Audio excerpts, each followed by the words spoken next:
Cognizant to the needs of our learners, parents, and teachers, the Department of Education provided us with powerful tools for productivity that will allow us to foster critical thinking skills, problem-solving skills, communication and collaboration skills to be compassionate, responsible global citizens. Join us and discover new ideas in our series of professional development training program with the ICTS Edtech Unit and Microsoft Education Philippines. Together, we will equip our learners and empower our fellow educators for a dynamic future. Para sa bata, para sa bayan, at para sa guro. Sulong Edukalidad.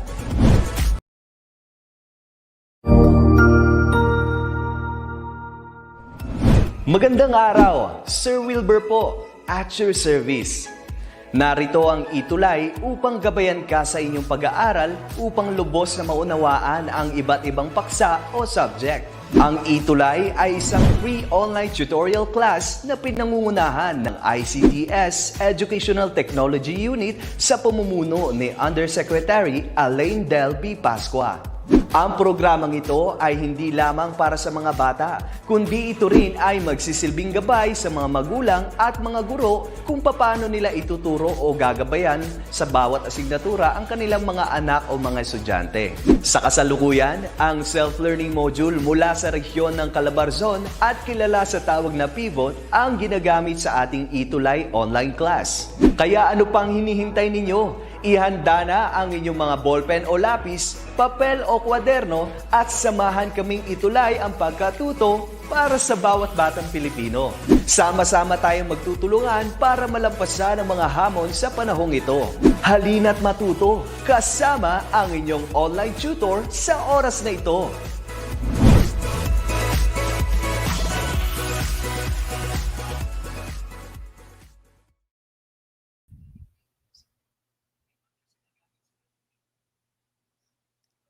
Hello, good morning sa aking mga estudyante na nanonood ngayon sa Daniel R. Aguinaldo National High School at good morning sa aking mga kaguro na nanonood saan man kayo sa lupalop ng Pilipinas. Ako po si Tutor Jade para sa ating ETUlay online tutorial TLE 9. Quarter 4, Week 6 na po tayo ating mga estudyante. Kaguro, malapit na po matapos ang ating school year. Pero patuloy pa rin ang ating online tutorial dito sa ETUlay with the DepEd Edtech Unit. For this day, Friday, ang ating lesson ay Lesson 13, Servicing Consumer Electronic Products and Systems.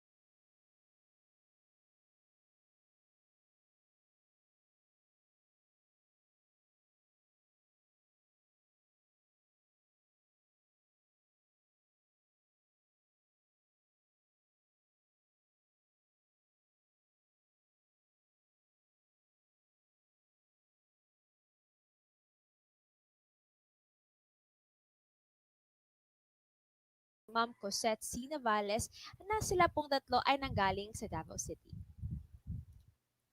Simulan na po natin ang ating review. Ang review po natin ay yun pong napag-usapan natin last week. Bago po tayo magsimula sa ating review, gusto kong mag-greet ng good morning sa ating mga ka-ETUlay. Si Miss Christina Agsunod, good morning po. Kay Leslie Cando Gonzaga, good morning. Hello, good morning. And to Helbert Adriano, good morning sa inyong dalawa. At good morning sa inyong tatlo. At good morning din sa aking principal na si Mr. Leo B. Asilo na sa Daniel R. Aguinaldo National High School, pati na rin sa aking TLE Department Head, si Ma'am Rosalina S. Sundong. At good morning din sa aking mga kaguro sa TLE at mga iba pang guro from the different departments of Daniel R. Aguinaldo National High School. At proceed tayo sa ating first question for our review. Let me just get my laser pointer, my dear students. So what kind of electronic components used to sense light? Napag-usapan natin ito last week. So, ito ang ating mga choices. Letter A, AVR. Letter B, LCD. Letter C, LED, or letter D, LDR. Ito ay ginagamit para it will sense light.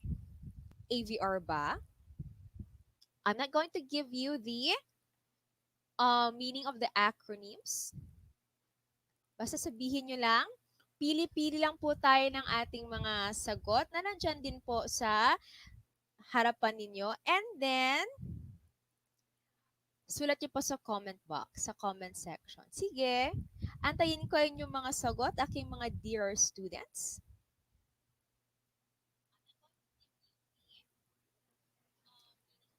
Sige. Alright, keep it coming. Alright, si Rhea Jane, ang sagot niya ay for number 1, letter D, LDR. Okay. Keep it coming. Huwag mahiya. Good morning sa aking mga kasamang guro sa Cluster 2 sa Davao City. At sa aming SDS na si Mr. Ray Giliana. Good morning po, sir. Ang sagot ni Glenjoy, good morning Glenjoy, ay letter D then LDR. Oh, long distance relationship ba ito? Good morning po, watching from Davao City, grade 9 Banahaw, Glenjoy S. Ibanez. Good morning Glenjoy. Sumagot si Leslie Candog Gonzaga ng letter D. Okay, sagutan natin. Sasagutan na ba natin? Ang sagot ni Halbert ay 1, letter D. Correct. LDR or long distance relationship. Hindi, okay?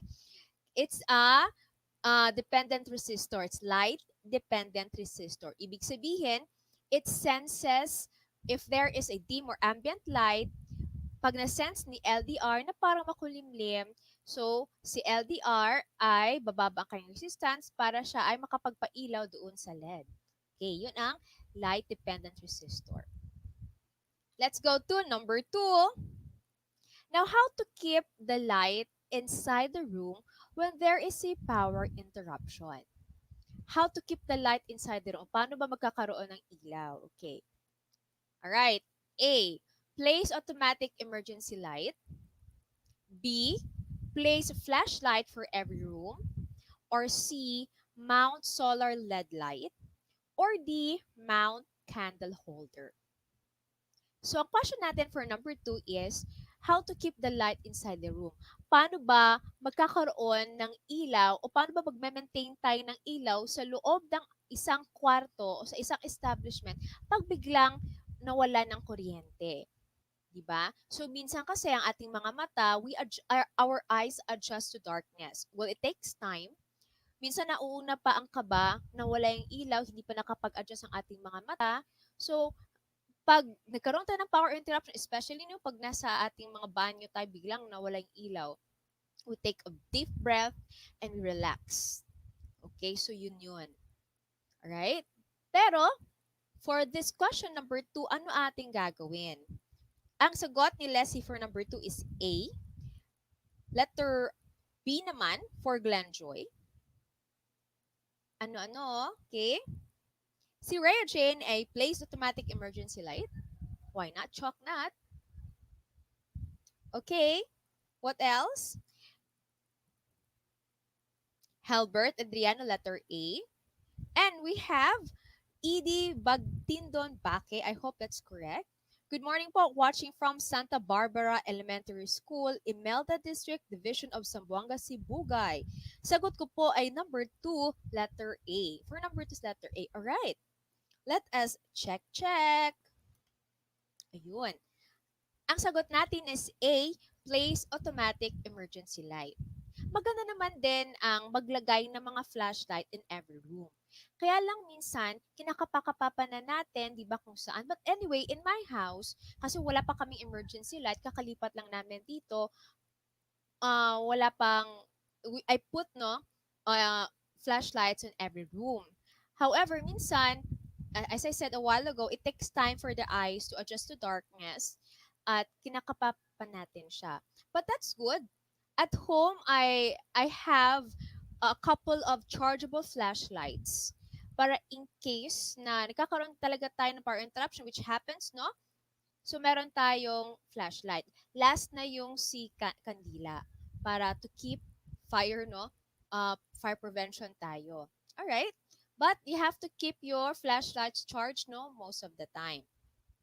Alright, si Daniel De Rubio, ang sagot niya is, for number 2 is letter A. Okay, so we must place automatic emergency light. I think it's better if we have the budget, meron tayong emergency light kahit sa isang lugar lang ng bahay natin kung saan it's strategic. Kumbaga, pag nasa sala siya, kahit papano, ang ilaw niya, kahit papano, napupunta sa kusina ba, no, hindi talaga, at least naman sa sala para hindi masyadong madilim. And we know where to go. Okay, so let's go to number 3. Number 3, what will happen to the automatic emergency LED light if the power supply is available? So ano ba daw ang nangyayari sa ating emergency LED light pag may kuryente? Okay? Or if the power supply is available. So, A, it charges the battery. B, it drains the battery. C, the LED will glow. Or D, the battery will charge. And while you're answering, I want to say hi to Louis Ralph Wasay, sorry. Good morning po, watching from Bagbag, Solsona National High School. Hello, Louis. Ang sagot ni Leslie Cando Gonzaga ay for number 3 is A. Sige. I will wait for your answers. Helbert Adriano is A.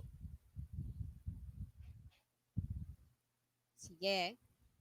You know what's nice is that we have ETUlay session and then you could answer, no? Parang kahit 30 minutes lang tayo dito ay meron tayong mga sagot at we'll learn together. For number 3, ED, tama ba ako? Bagtindon. Okay, your answer is letter A. So let's check. Yes, it charges the battery. Right, so when there is power, walang power interruption, may ilaw. Okay? So, si automatic LED light mo, kailangan na nakasaksak siya sa ating wall outlet para kahit may ilaw, nag-charge po ang ating battery. Kaya nga, pag walang ilaw, walang kuryente, kaya umiilaw po si emergency LED light kasi nga naka-charge ang kanyang battery. So, kumbaga, it charges every time there's power supply. Pag wala, automatic siyang umiilaw. Okay? It's just the same with yung chargeable flashlight. Kaya lang si chargeable flashlight, i-on mo pa siya, 'di ba? Pag walang ilaw, si automatic emergency light, umiilaw lang siya ng automatic. Galing, kaya automatic siya. All right, let's go to number 4. Number 4, what will happen to the automatic emergency LED light when there is a power interruption? O ano daw mangyayari sa ating emergency LED light pag nagkaroon tayo ng power interruption? Walang kuryente, brownout, blackout. Okay, so A, it charges the battery. B, it drains the battery. C, the LED will glow. Or letter D, the battery charge RF signal. Okay, tingnan natin kung ano yun yung mga sagot. For number 4, ang sagot ni Leslie ay C. Si Christine naman ay letter D. Si Rhea ay C. Si Glenjoy ay C. And hello to Christine Rose Reyes from Santa Risita National High School, grade 8. Hello, Christine. And hello to Jane Mirambel Costello from Mati City. Ang sagot ni ED Bagtindon ay letter D. Okay, so ano bang mangyayari sa ating automatic emergency LED light pag ito ay nagkaroon ng power interruption? Alright, so let us check. Our correct answer is, ayun. The correct answer is the LED will glow. O iilaw siya. Diba kasi nawala na yung power, wala na pong kuryente, nagkaroon po biglaan ng power interruption, blackout, brownout, yun po yung power interruption. So ang gagawin natin is, diba, si LED light habang may ilaw, nag-charge po ang kanyang battery. Pag biglang walang ilaw, si LDR or yung light dependent resistor, masisense niya na wala ng ilaw. Okay? There's no light all around. So, magsisend siya ng signal na si LED light ay pwede nang mag-turn on. Alright? So, Helbert, ang answer niya is letter C. Okay. Let's move forward. Our last part of our review and then we'll discuss. Okay. So what is the resistance of the LED-dependent resistor when the circuit is in dark o pag madilim? Okay? What is the resistance of the light-dependent resistor when the circuit is in dark mode? Dagdagan natin ng dark mode. 10 ohms, kilo ohms, ibig sabihin itong kilo ohms 1,000. Okay? 10 ohms, letter B, 100 ohms or 100. Letter C, kilo ohms or 1,000. Ito, mega ohms. Sige, hindi ko naturo sa inyo yung pagbilang, di ba? So, gamit natin ng mga kamay. Ngayon, kilo, mega, gigatera. So, nakita niyo yung kamay ko. Okay, dito na lang. Alright, so, gawin yung apat yung kamay. Show your 4 fingers. And then, this is how we count. Kilo, mega, gigatera. So, this is 3 zeros. 3, 6, 9, 12. Kilo, mega, gigatera. Ito po ang ginagamit natin ng mga types of zeros, no, or mga numerical sa when it comes to physics, science, and technology para po sa pagbilang ng number of zeros for voltage, amperage, resistance. Okay? That's kilo, mega, gigatera. Pati po sa digital, di ba? Yung mga terabytes, kilobytes. Alright, so 3, 6, 9, 12. So, kilo, mega, gigatera. Alright, so yun. Dito naman tayo sa ating number 5 question. Alright? So, ano ba ang resistance ng ating light-dependent resistor pag ang circuit natin is in dark mode? Okay, so ang sagot ni Ren May ay letter B. Si Christine Rose Reyes for number 5 is letter C. Okay? Tingnan natin. Alright. So, ang sagot natin ay letter D in mega ohms. Okay. So, ilan bang zero si mega ohms? Okay. Kilo, mega. So, 6 zeros. Okay. So, yan po ang resistors. Ayan po ang resistance niya. Nasa mega ohms po siya. Sorry. Okay, let's move forward. For our quarter 4, week 6. So, at the end of the session, you'll be able to explain the importance of strategic placement of emergency light. So, pag-aralan natin kung saan ba dapat nilalagay ang emergency light. Saan ba ang karapat-dapat yung lugar. Next is, we determine the mounting height of emergency lights. Gaano ba kataas dapat sa emergency light? Okay? Masyado bang mababa? Masyado mataas? Okay? Alright. Let's move forward. So, this is our introductory questions. How do you identify strategic lighting? Okay. Paano ba natin nalalaman na ito strategic ito? Ibig sabihin, kumbaga parang sa CCTV. Dito ba siya dapat ilagay para madaming makita? Kung dito siya ilalagay, madaming ba makikita? Makikita mo bang sino lalabas-pasok? So, that's strategic. Sa emergency light naman, isipin natin, kung dito ilalagay, will it illuminate the whole place? O, diba? Is it correct place to places 1? Pag dito natin ilagay, alam ba, makikita ba ng entrance exit ng bahay or entrance exit ng building? Yun. Okay. Next, how do you apply strategic lighting in your home? So, mga bahay naman natin, paano natin malalaman na dapat dito ilagay ang ating emergency light? Okay? Alright. Si Glenjoy ay may search na naman si Glenjoy. Alright. So, normally, the resistance of an LDR is very high. Correct. Kaya mega ohms. Sometimes, as high as, ito, kilomega. Yan, 1 mega ohms. But, when they are illuminated with light resistance, the resistance drops. Okay? So, bumababa ang resistance niya pag may ilaw. Alright? The animation often shows that when the torch is turned on, the resistance of the LDR falls. Alright? So, pag may ilaw, tama yung search mo, Glenjoy. Okay? So, pag may ilaw, bababa po ang resistance ng ating LDR. Pag walang ilaw, tataas. Alright? Thank you, Glenjoy. You did really your research. Let's move forward. So, this is the question. Where should you install emergency lighting? Saan ba siya dapat ilalagay?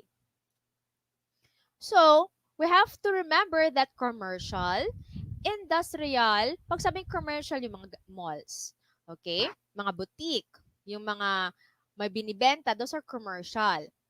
Industrial, factories, example. Institutional, institutional universities, educational then universities, colleges, religious churches, medical, meaning hospital, and many other building types generally require emergency lighting. So it's very important. Okay? It's very important.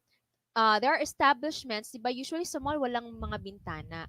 Kung meron man doon sa mga taas, di ba, sa may ceiling. However, most of the time, okay, it's dark. Pag walang ilaw, it's dark. Okay?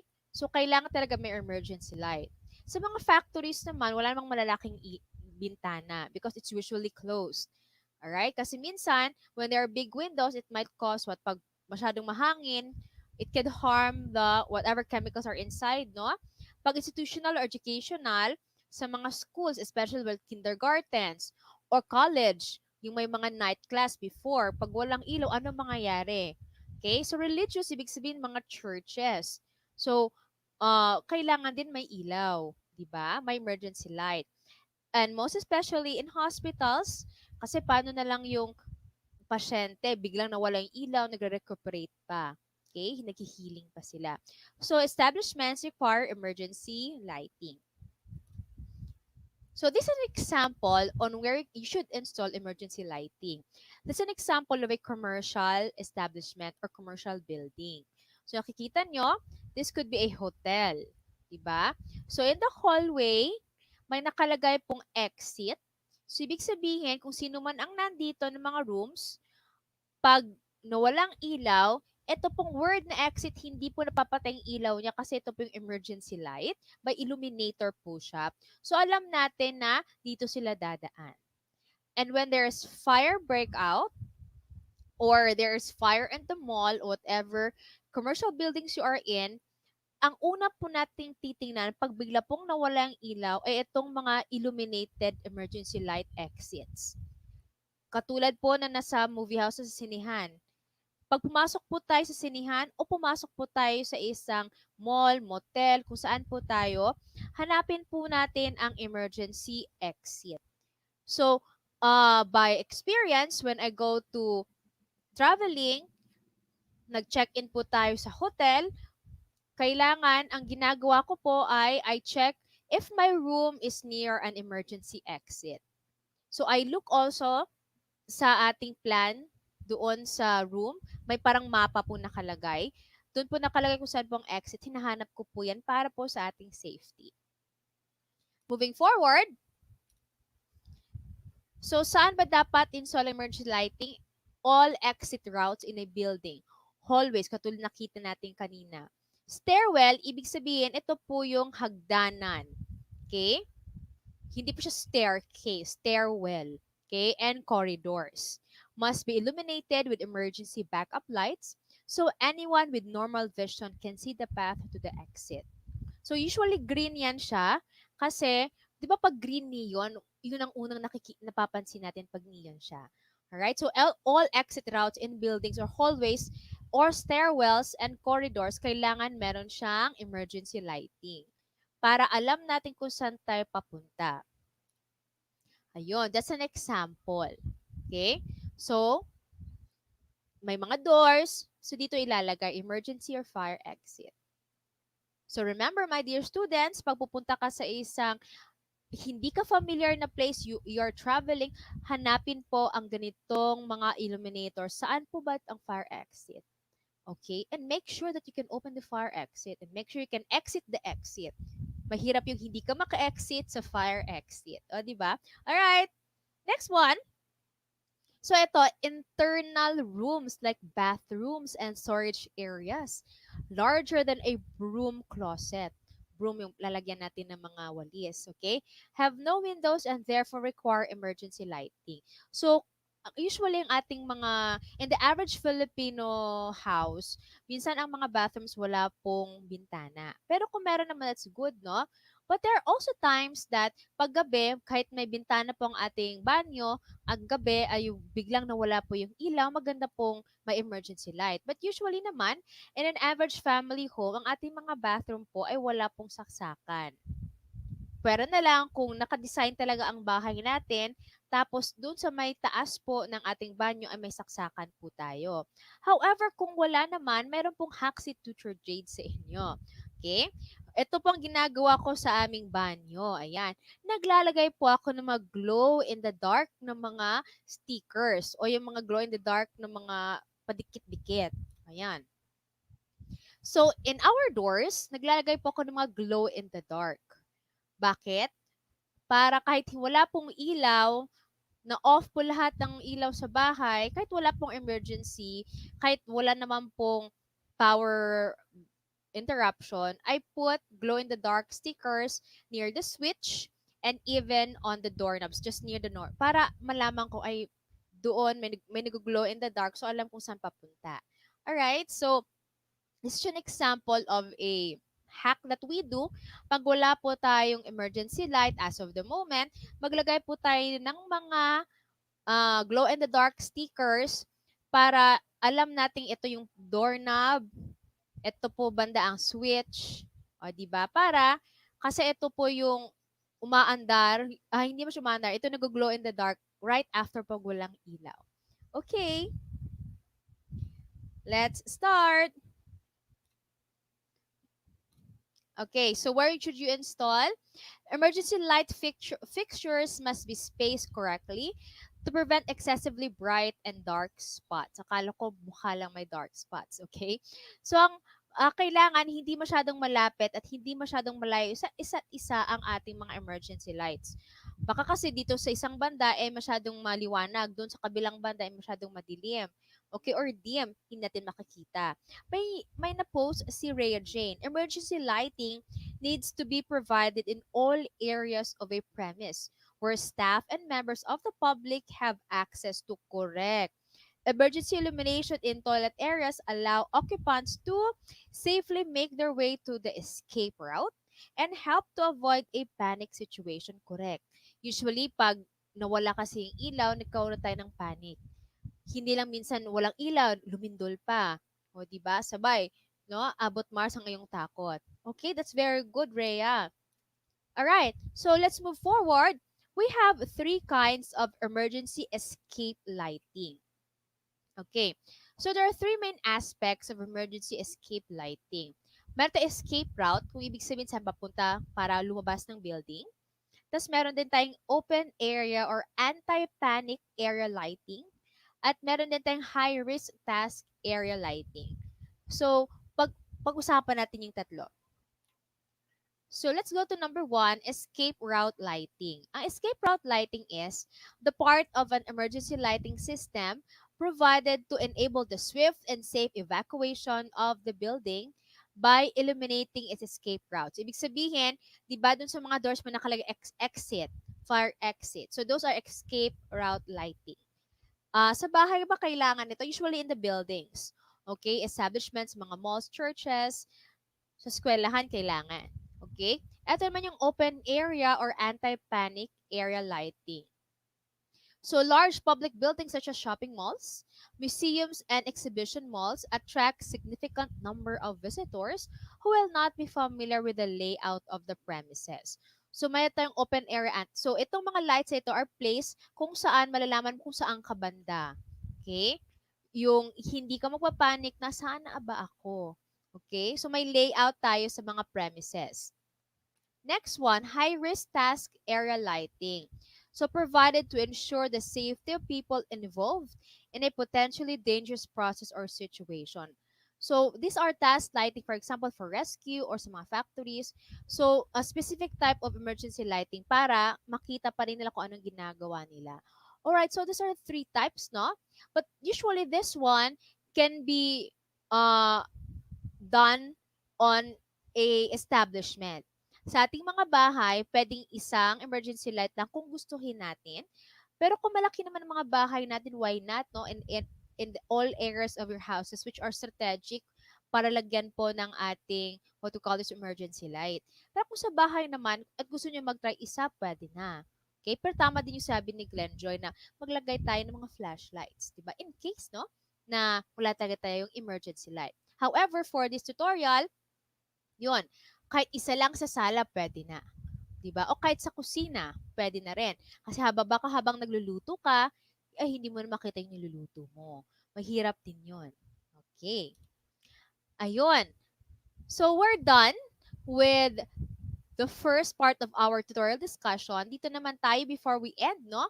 Let us practice more. So what we're going to do is we're going to arrange the steps on how to operate the automatic LED emergency light. So, ang gagawin natin ay lalagyan natin na ng numero yan sila. So, ilan ba ito? So, 1, 2, 3, 4, 5. So, 5. Okay? Ang gagawin natin, lalagyan natin ng numero kung sino ba ang dapat mauna sa kanilang 5. Okay? Alright. So, basahin mo na ni ma'am. A, if you place a circuit light, or if you place a circuit in light, then LED turns off. Ito ba yung nangyayari? Una dapat. Or letter B, remove the AC or adapter supply or alternating current. AC means yung saksakan. Okay? And place circuit in dark. Now LEDs will close. So, ibig sabihin, tatanggalin mo yung saksak, lalagyan mo yung saksak, tapos dadalhin mo yung emergency light sa madilim at dun siya iilaw. O, sige, tingnan natin kung tama. Letter C, apply the main supply to the circuit. Now you can observe that LEDs will not glow and battery will charge. D, while giving the connections, take care in such a way that there is no common connection between the AC or alternating current and the direct current. Letter E, give the connections according to the circuit diagram. Alright. So, isipin saan ba dito sa A, B, C, D, E ang pwedeng mauna. So, lagyan natin ng number. So, what you're going to do is, you're going to comment your numbering down sa chat box. We have 2 minutes more to go at antayin ko mga 30 seconds or 1 minute o more, sobrang 1 minute, no? Sa inyong mga sagot, keep it coming. At titingnan ko inyong mga sagot.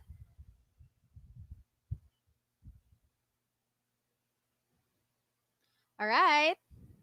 Let's try to check.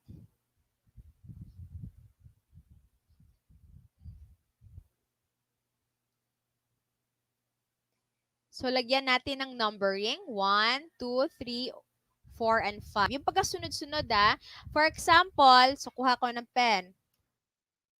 So, for example, ang A, yun ang tingin mo ay number 1. So, yan siya ang 1 mo. Alright? Ayan. Tapos, ang letter B naman, or letter E, parang ito yung number 2 mo. So, ganun siya. Ito parang feel kong letter B ang 3. So, gaganinin mo.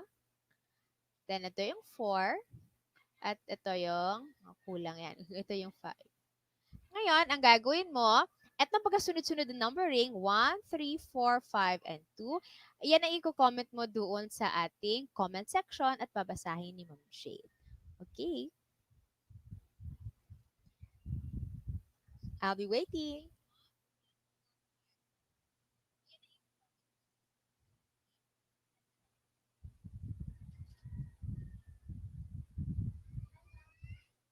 Okay.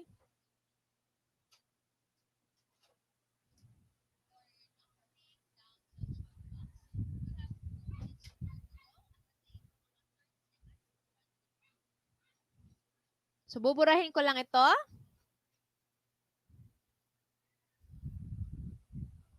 At I will wait for your answers.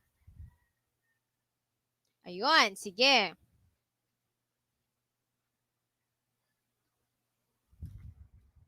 So, si Rhea Jane, ang pagkasunod-sunod niya ay E, D, B, C, and A. Alright. So, sulat ko, Glenjoy, yung sagot mo dito. So, si Glenjoy, Rhea. Ang sagot ni Rhea ay, ito yung number 1 mo, Rhea, di ba? Number 2 ang D mo. For letter B, ito yung sagot ni Rhea Jane na. Hold on. Ang letter B mo ay 3. Si letter C yung 4. Okay. So, this is Rhea's answer. Yun kay Rhea yan. Yun, lagay ko Rhea. O, yan. Rhea is from grade 9, Daniel Arginaldo National High School. Yan. Yan ang sagot ni Rhea. Okay, so what are your answers? So what I'm going to do is bubarahin ko muna, Rhea, ha? Ayun. So 1 minute more and we're going to end. I'm going to wait for your answer. And let's try to check ano bang tamang sagot. So number 1 is E, correct. Give the connections according to the circuit diagram. Then number 2 is letter D. While giving the connections, take care in such a way that there is no common connection between the alternating current and the direct current. Then number 3, we apply the main supply to the circuit. Okay, now you can observe that the LEDs will not glow. Then number 4, if you place a circuit in light, then the LEDs turn off. Then letter B, remove the AC supply and place a circuit in dark and the LED will glow. Si Christine Rose Reyes, ang sagot niya ay EDBCNA. Correct din. Alright. So that's it. Diba? Maraming salamat sa sumagot. Now, before we end, let's have a short review of what we have discussed. So, commercial or residential buildings need emergency light. All exit routes in a building or hallways and stairwells and corridors must be illuminated with emergency light. And emergency light fixtures must be spaced correctly. So, these are our lesson for today sa ating TLE 9 ETUlay tutorial. Ang napag-usapan po natin ay all about emergency lighting at kung saan ba sila dapat ilagay. So remember, pag napunta po tayo sa isang building, either we are new to that building or not, hanapin po natin ang emergency exit. In case of emergency, alam po natin saan papunta. Pero pinaka-importante po doon ay hindi po muna tayo magpapanik. Pag dumilim, relax, take a deep breath, and let the light or let your eye adjust first to the darkness. Diba? Because there's always light after dark. Oh, yun. Sana ay may natutunan kayo sa ating ETUlay session for this morning. Thank you. Maraming salamat sa ating mga ka-ETUlay teachers and grade 9 students na nanonood sa ating ETUlay session. Maraming salamat din sa aking director na si Tutor Jester. At susunod po sa aking mamaya ay si Tutor Marco for ICT CSS 8. So every Friday makikita po tayo dito 10 a.m. to 10:30 a.m. po para sa ating TLE 9 ETUlay tutorial. Maraming salamat po ug daghang salamat sa akong mga estudyante na nagtanaw karong buntaga. Maraming salamat po. ETUlay po natin yan.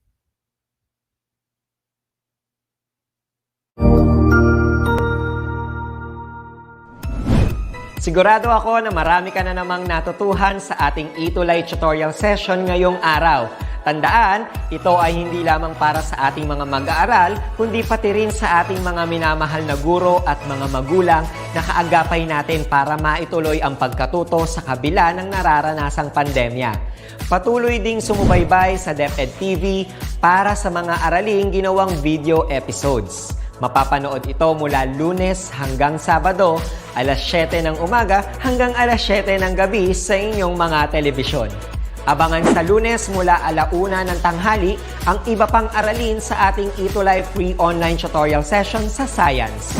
I-like and subscribe at manatiling nakasubaybay sa ating ETUlay tutorial session sa DepEd Edtech Unit FB page at Educational Technology Unit channel sa YouTube at sa DepEd Tayo at DepEd Philippines social media accounts. Paalam!